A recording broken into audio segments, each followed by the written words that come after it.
may check engine ang motor mo. Tapos yung error code ay 12. Hindi porket ganito yung error, meron ng sunog sa stator or kaya naman busted na yung ECU. Yung makina, nagre-redondo.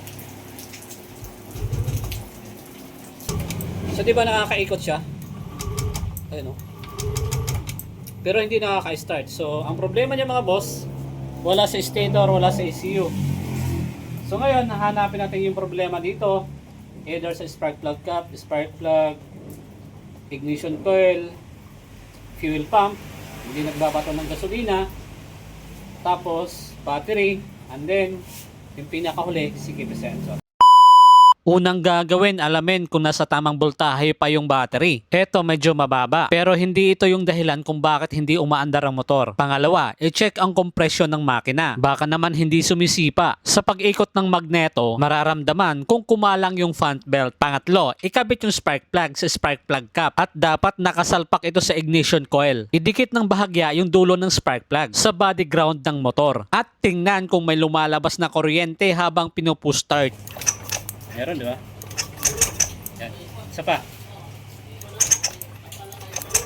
So, ibig sabihin, walang problema mga boss, ano?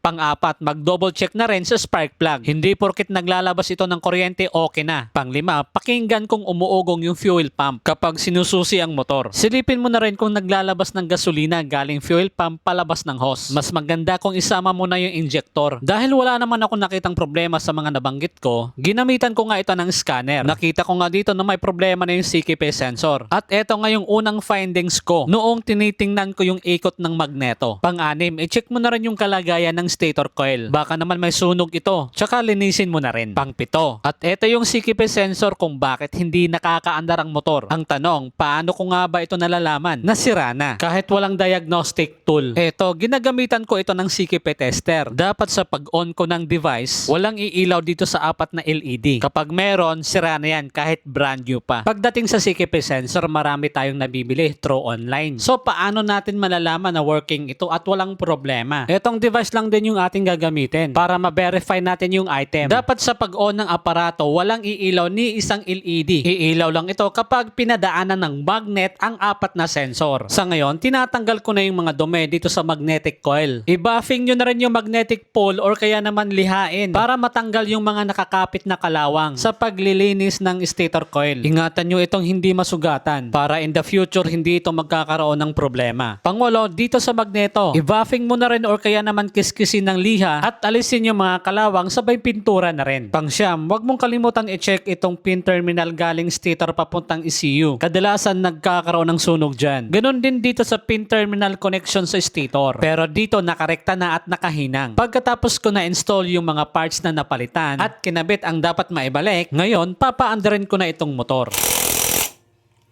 Okay, so ito na. On natin mga boss.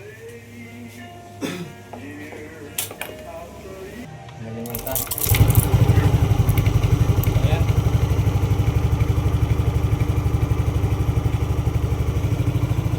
Pagkatapos ko napaandar yung makina, napansin ko yung minor ng motor ay mababa. Kaya naman kakalasin ko itong throttle body. At dito nga ginamitan ko ito ng diagnostic tool para masilip yung value ng bawat sensors. Kung sino sa kanila ang nagkakaroon ng problema. At maibalik ito sa standard. Ito ang kagandahan kapag mayroon kang ganitong gamit. Sa throttle body nga kitang-kita nyo naman kung gaano ito kadumi. Ganon nga rin dito sa IAC sensor. Ito ang dahilan kung bakit hindi normal yung idle. Yung mga ganitong service kasama na sa aking package. So ang tanong ganito, meron bang kinalaman itong mababang minor kung bakit lumalabas itong error 12? Ang sagot, wala. Kapag sobrang baba ang minor, hindi nakaka-start yung motor pero walang check engine. Aandar lang ang motor kapag pinihit mo yung silinyador. At once na binitawan, mamamatay yung makina. Sa error 12 naman, kahit pilitin mo yung silinyador, hindi talaga aandar. Pagkatapos ko na ibalik yung mga sensors dito sa throttle body, pinaandar ko ang motor para umabot sa 60 degrees yung init ng makina, saka naman ako magkakalibrate. Pagkatapos ko na establish yung mga standard values dito sa mga sensors, papaandarin natin ulit itong motor. Dito natin malalaman kung wala na nga bang problema. So yung mga boss, matapos natin ayusin itong motor na Aerox, ano? So yung dating hindi umaandar, ayun okay na. Tapos yung minor, naayos na rin natin.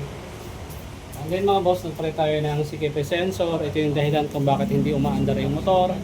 Tapos nung napaandar natin, biglang namatay. nagpalit tayo ng spark plug kasi ito yung nakita natin problema.